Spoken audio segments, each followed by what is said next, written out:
안녕하세요. 결혼 1년을 넘기지 못하고 이혼을 하게 된 20대 후반의 여자입니다. 이혼 서류 접수하러 갔을 때 남편 말고도 시부모님도 같이 해서 온 가족이 다 같이 다녀왔어요. 여기까지만 들으면 제가 이혼을 하게 된 이유가 시어머니 때문이라고 생각하실 분들이 계실 것 같네요.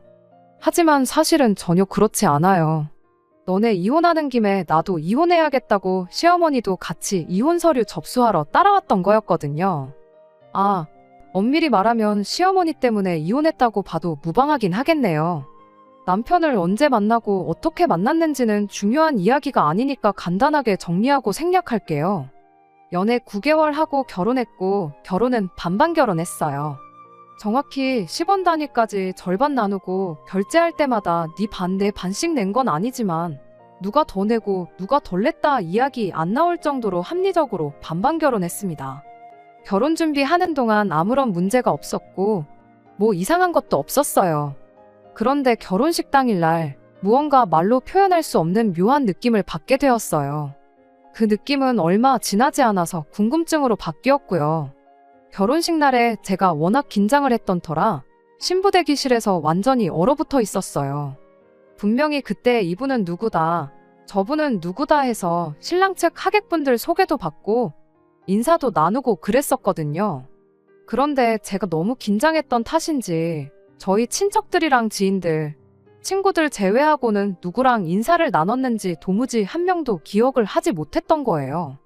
물론 결혼했으니까 나중에야 정식으로 인사를 드리는 자리를 다시 가질 수 있겠지만 그래도 대충 어느 정도는 눈에 익혀놓는 게 저한테도 좋은 거 아니겠어요?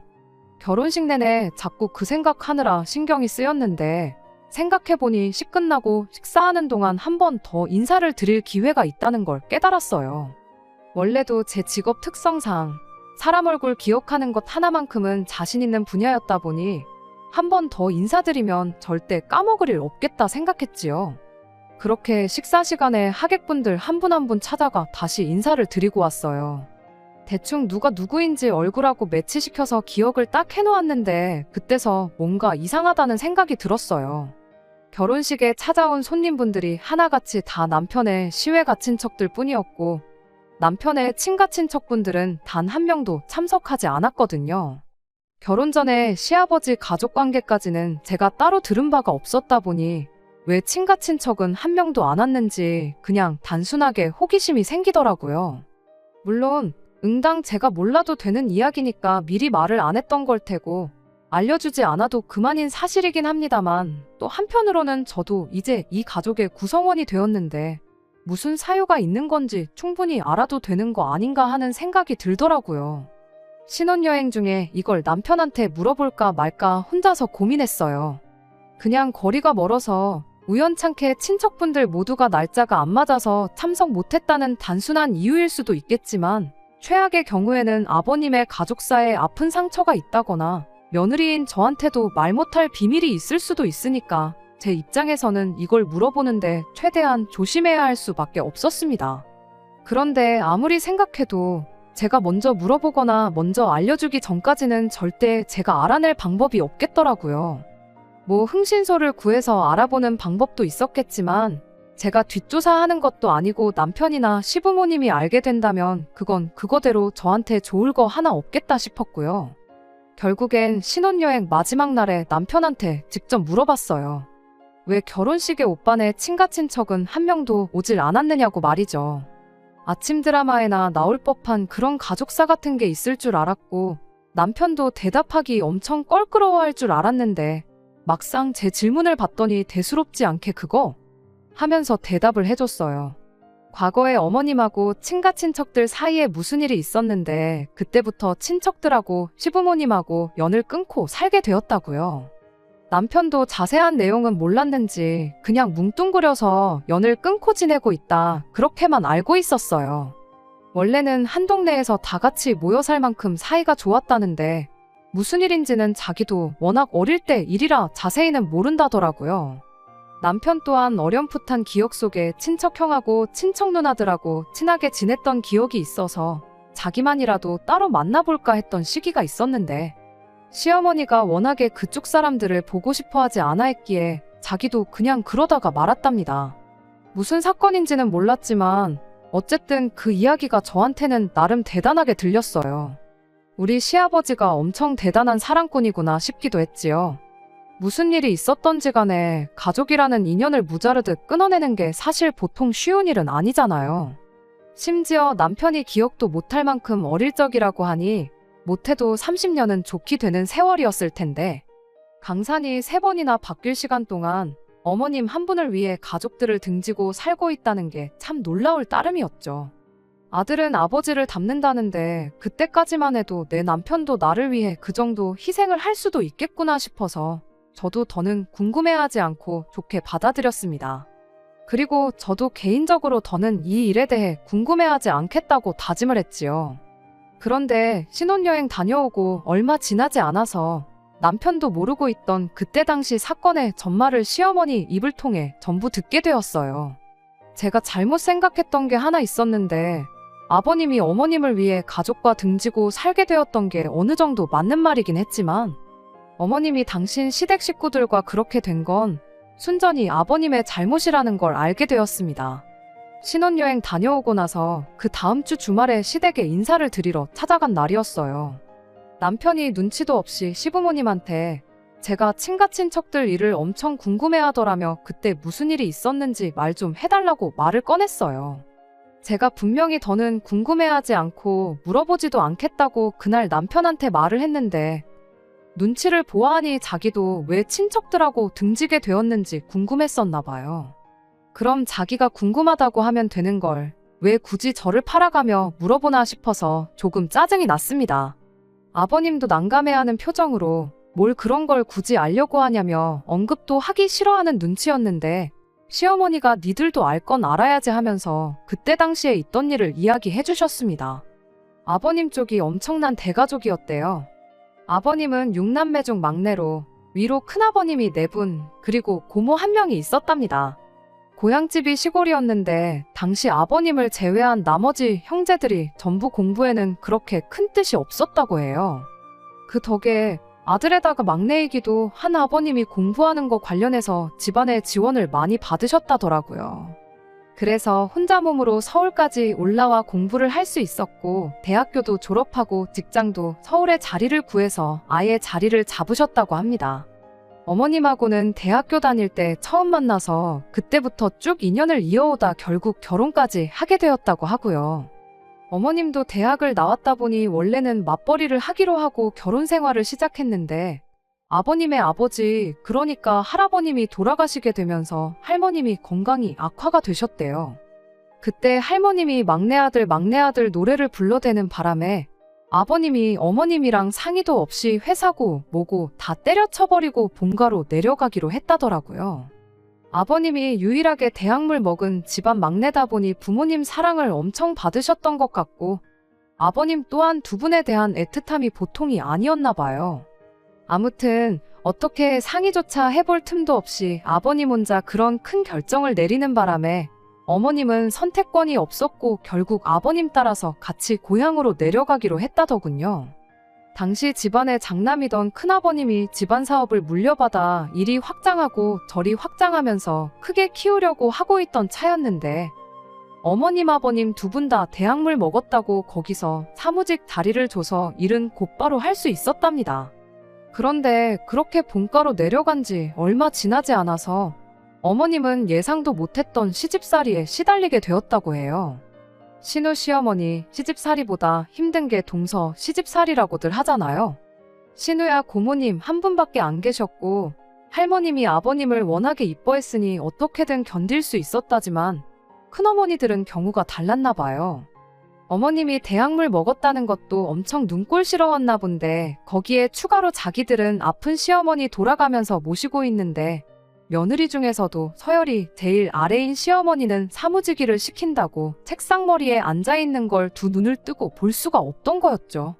그 덕에 큰어머니들끼리 똘똘 뭉쳐서 쟤는 뭔데 왜 시어머니 봉양을 안 하는 거냐 뭐냐 아주 난리통을 치는 바람에 어머님은 그나마 경력을 이어갈 수 있었던 사무직 자리도 내려놓아야 했고 다른 큰어머니들처럼 할머니 병수발을 들기로 했답니다.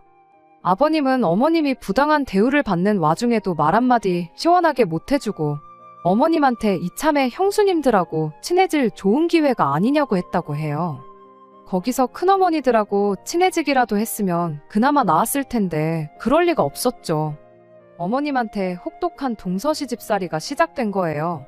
그동안 큰어머니들끼리 사이가 어땠던 간에 이젠 어머님이라는 부려먹기 좋은 공동의 호구가 생긴 거잖아요.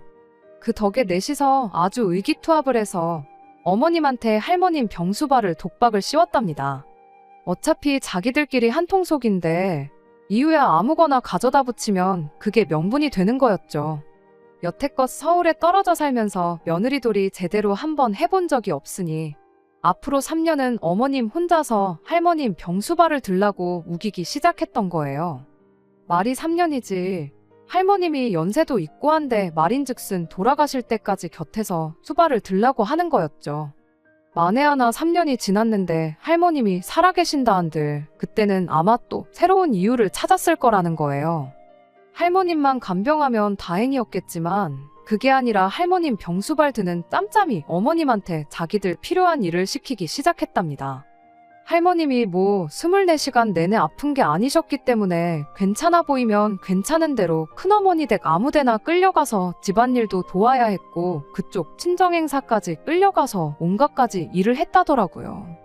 그렇게 1년이 지나니 어머님 몸무게가 거의 10kg 넘게 빠지고 원형 탈모도 겪고 아주 말도 못할 만큼 힘들었다더라고요. 무슨 부귀영화를 누리려고 이 사람을 따라와서 이 고생을 하고 있나 싶고 우울증 증세까지 보이셨다고 해요. 그 와중에도 아버님은 형님들, 형수님들 눈치 본다고 말 한마디 못하고 어머님 보고 참고 견디라는 말만 했다더랍니다. 당장 아버님 일자리부터가 집안 사업이었다 보니 괜히 형님이나 형수님 기분 거슬러서 좋을 거 없다고 한다던가 지성이면 감천이라고 언젠간 형수님들이 당신 노고를 알아줄 테니 견디고 참고 있어라 하는 식으로 말이죠. 그런 식으로 아버님이 대충 어머님 기분만 달래며 하루하루를 보내고 있었는데 할머님의 건강이 급격하게 안 좋아지면서 결국 돌아가셨다고 합니다. 그때 어머님은 어머님 나름대로 이젠 간병의 의무는 끝이 나게 되었으니 삶이 조금 나아지지는 않겠나 기대를 하셨다는데 어머님을 기다리고 있던 건 자유가 아니고 추악한 동서시집살이의 시작이었다고 합니다. 결국 견디다 못한 어머님이 아버님한테 언제까지 이렇게 살아야 되냐 하소연을 하셨는데 아버님이 어머님 앞에서 큰어머니들 편을 들어줬다고 해요. 시집살이 당신만 하고 있는 줄 아느냐고 우리 큰형수님도 처음 시집 왔을 때 어머니한테 시집살이 제대로 당했었고 아래로 들어온 형수님들도 어머니부터 위로 형수님들까지 다 시집살이 겪고 오신 분들인 거 모르냐면서요. 시집살이라는 게 원래 대물림 되는 거 모르냐고 우리가 서울에서 사는 동안 안 했던 자식돌이 며느리돌이를 하고 있는 거니 불만 갖지 말라고 했대요. 그때 어머님이 터져버린 거예요. 아버님 말을 믿고 시간이 해결해주겠지 하고 참아왔지만 아버님 말대로 시집살이가 대물림 되는 거라면 아버님 밑으로는 남자 형제가 아무도 없으니 평생 이 모양 이 꼴로 살아야 되는 거 아니냐. 이 못 믿어온 사람이 평생을 가도 내 편을 들어줄 것 같지는 않고 그 꼴을 보면서 평생 동서들 식모 노릇하면서 살았다간 내가 살아도 내 명예는 못 살겠구나 싶으셨던 거죠. 그래서 아버님께 심각하게 이혼 이야기를 꺼냈답니다. 당시 어린아이였던 남편 교육 문제도 있고 평생 이혼 엿딱지를 달고 살지언정 더는 당신네 가족들 식모로 살 생각은 없다고요. 아버님은 그제서야 사태의 심각성을 깨달은 건지 결국 그 후로 몇 달 지나지 않아서 두 분은 다시 서울로 삶의 터전을 옮기게 되었다고 합니다. 서울로 돌아가는데도 아주 난리도 아니었대요. 큰어머니들 입장에서는 지난 몇 년간 온갖 귀찮은 일을 도맡아서 처리해주던 일꾼 하나가 사라지는 거나 마찬가지였으니 말이에요. 그때 이렇게 떠나는 법이 어디 있냐며 이대로 가면 평생 가족 대접은 못 받을 줄 알라며 강하게 나왔다는데 어머님은 어차피 이혼까지 결심하셨던 터라 그러거나 말거나 알아서들 하라고 강하게 나갔답니다. 결국 그렇게 남편의 친가친척들과 그 후로 평생 연을 끊고 살게 되었다는 이야기였어요. 다 쓰고 보니 엄청 긴 이야기네요. 한 줄로 줄이자면 시어머니가 아버님 때문에 엄청 고생을 하셨다. 그런 이야기지요. 이 이야기를 하면서 치를 떠는 어머님 모습을 보니 그때 얼마나 고생하셨는지 듣고 있는 저조차도 가늠이 되지 않을 정도였어요.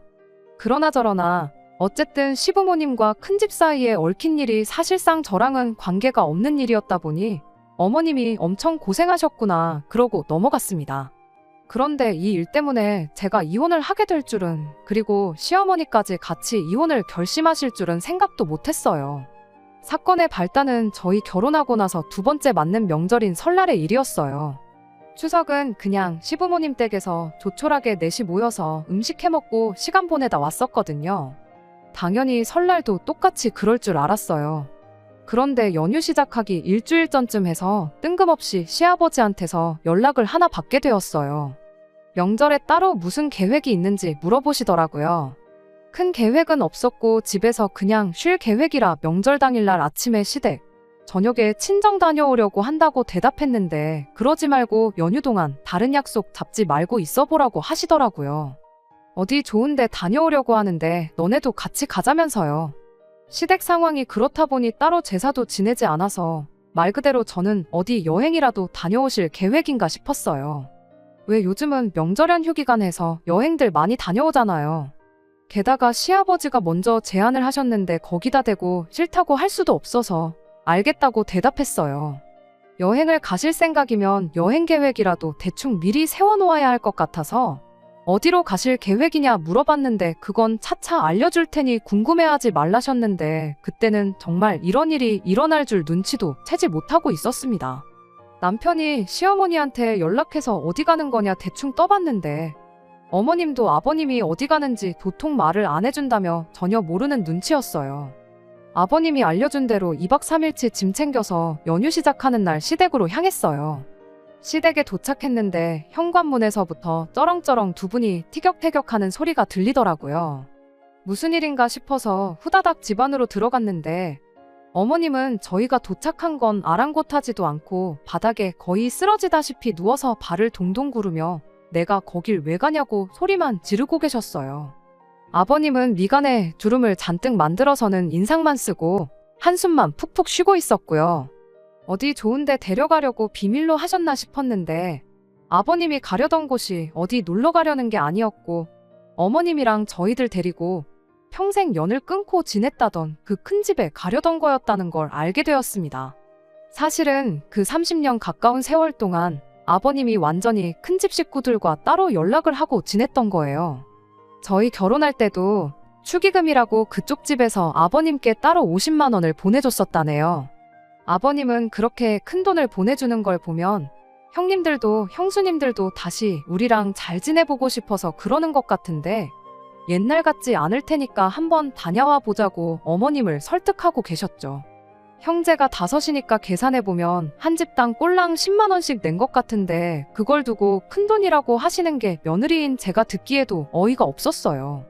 심지어는 그 50만 원 받았다고 저희 결혼식장에도 불러서 아주 분위기를 개판 만들 계획도 가지고 계셨더라고요. 다행히 실행에 옮기지는 못했지만 말이죠. 아버님은 어떻게든 어머님을 설득하려고 했지만 솔직히 그 고생을 하셨는데 무슨 이유를 댄들 이제 와서 누가 거길 가고 싶어 하겠나요? 정신 차리고 감정을 조금 추스르신 어머님이 아버님한테 나는 내 발로 그 집구석 2번 다시 들어가지 않겠다고 다짐했고 그 마음은 여전하다고 한마디 하시더군요. 아버님은 결국 감정에 호소하기 시작했어요. 당신 때문에 벌써 몇 년을 형제들, 조카들 얼굴도 못 보고 지냈다고.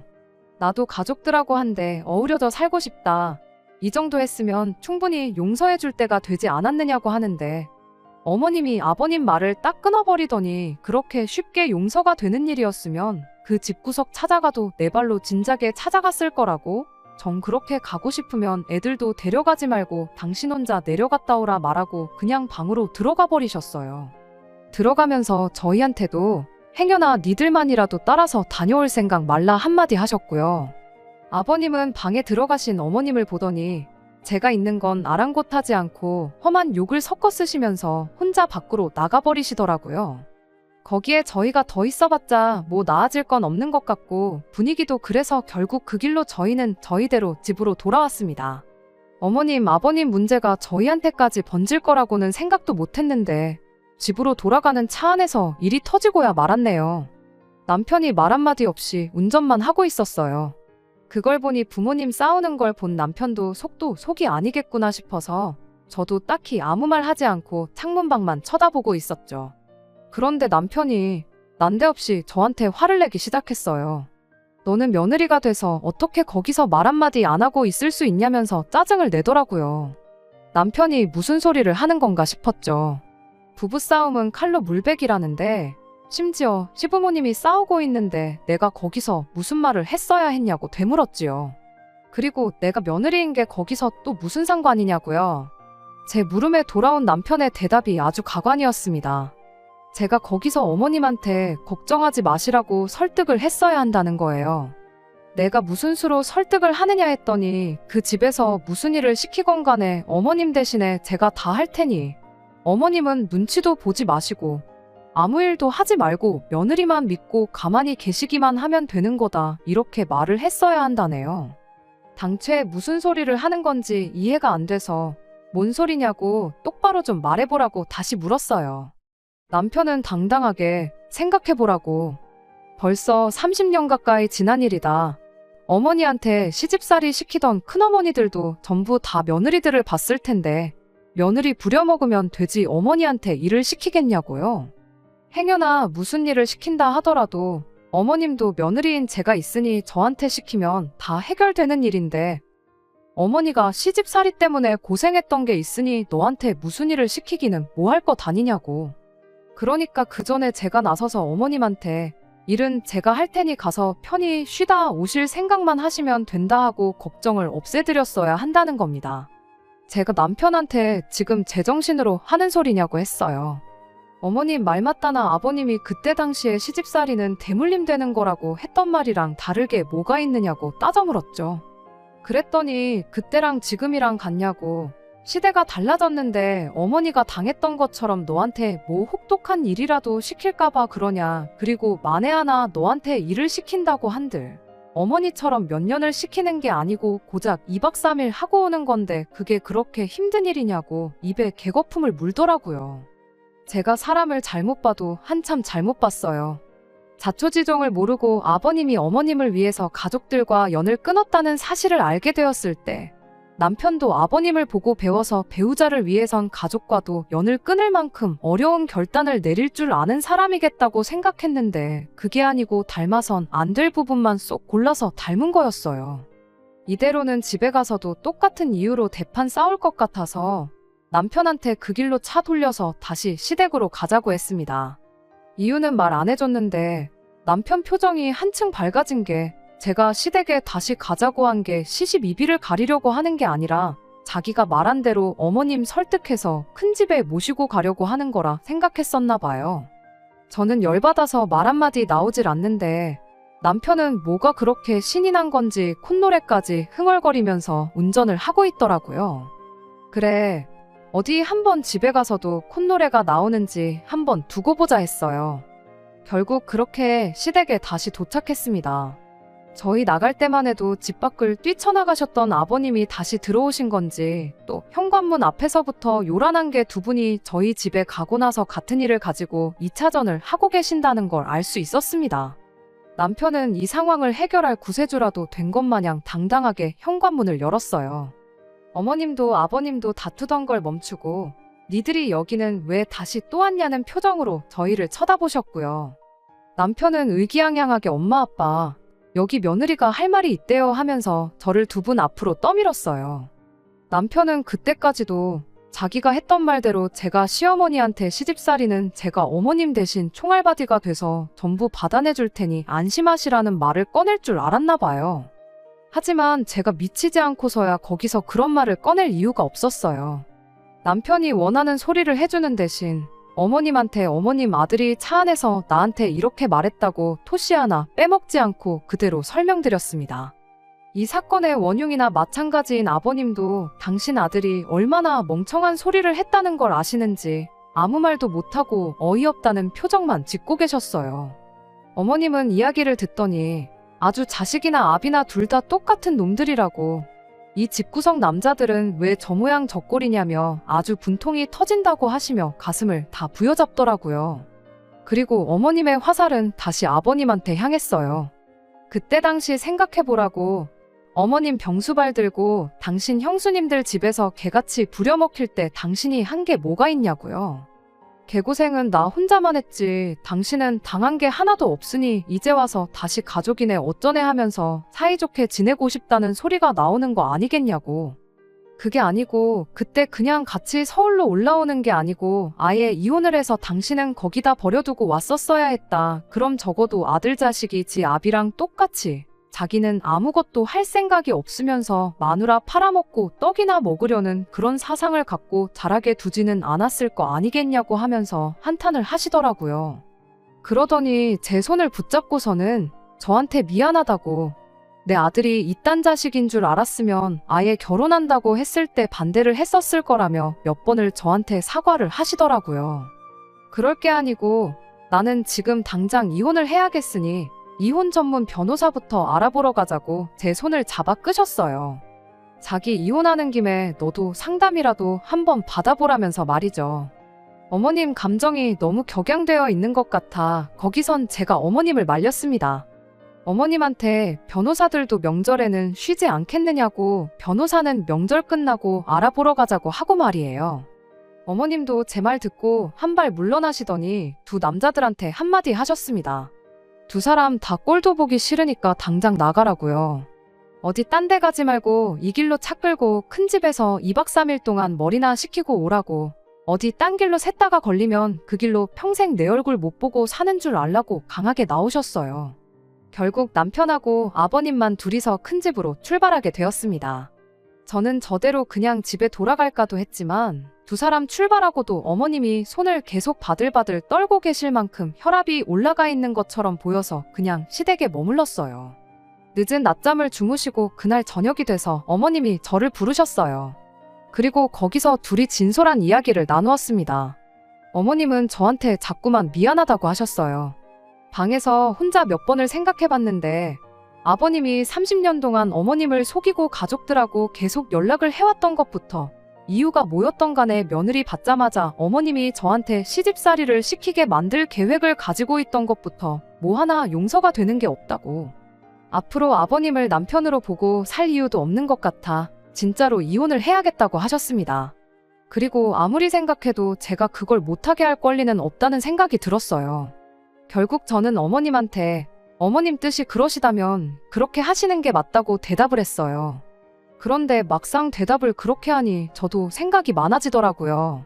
남편이 어떤 생각을, 어떤 사상을 가지고 있는지 이번에 제대로 알게 되었는데 이번 일로 어머님, 아버님이 이혼하게 되면 아버님이 그랬던 것처럼 평생 이 일을 가지고 저 때문에 두 분이 이혼하셨다고 받아들일 테고 그걸 두고 겉으로는 안 할지라도 평생을 두고 저를 원망하겠다는 생각이 들었어요.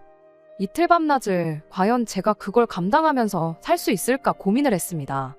혼자 아무리 고민해봐도 답이 나오지 않던 상황이었는데 큰집 다녀온 남편이 꺼낸 말 한마디에 결국 이혼을 결정했네요. 저는 남편이 거기 다녀와서 저한테 사과라도 할 줄 알았어요.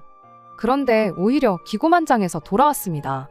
그 집구석에 가서 무슨 조언을 듣고 온 건지 스스로 생각해서 저러는 건지는 모르겠는데 너랑 어머니가 걱정했던 거 다 기우였다. 큰어머니들 다 좋은 분들이더라.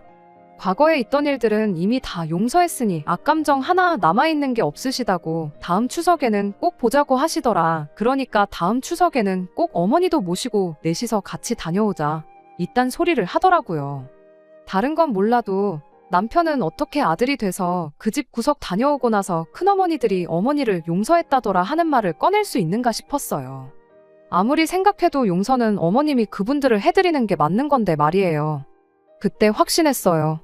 어머님은 이혼을 확고하게 결심하신 것 같은데 그렇게 되면 남편이 평생 내 잘못으로 시부모님이 이혼하셨다고 생각할 테고 그걸 두고 평생 나를 원망만 하고 살겠구나 말이에요. 저는 그날 남편 말에 아무 대답하지 않았고 명절 끝나고 나서 어머님 모시고 변호사 만나고 오는 길에 저도 같이 이혼 상담을 받고 왔습니다. 어머님의 경우에는 소송까지 가도 절대 지지 않을 것 같다는 대답을 들었는데 저의 경우에는 소송으로 갔을 때 기각될 확률이 높으니 최대한 남편과 협의점을 찾아서 이혼을 해야 한다는 조언을 받았어요.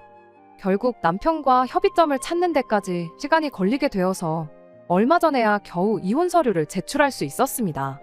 시어머니랑 며느리가 같이 이혼 서류 제출하러 가는 게 누가 봐도 콩가루 집안처럼 보였을 테지만 그 사람들이 제 인생 대신 살아주는 게 아니잖아요. 이유야 어찌되었든 이제 평생 이혼녀 꼬리표를 달고 살게 되었는데 앞으로 제 남은 인생 이 판단을 두고두고 후회할 날이 올 수도 있을 테지만 사람 앞일은 모르는 거니 최대한 열심히 살아보려고 합니다. 끝까지 들어주셔서 감사합니다. 오늘의 사연은 여기까지입니다. 구독과 좋아요, 알람 설정 부탁드리고 더 좋은 사연으로 다시 찾아뵙겠습니다. 감사합니다.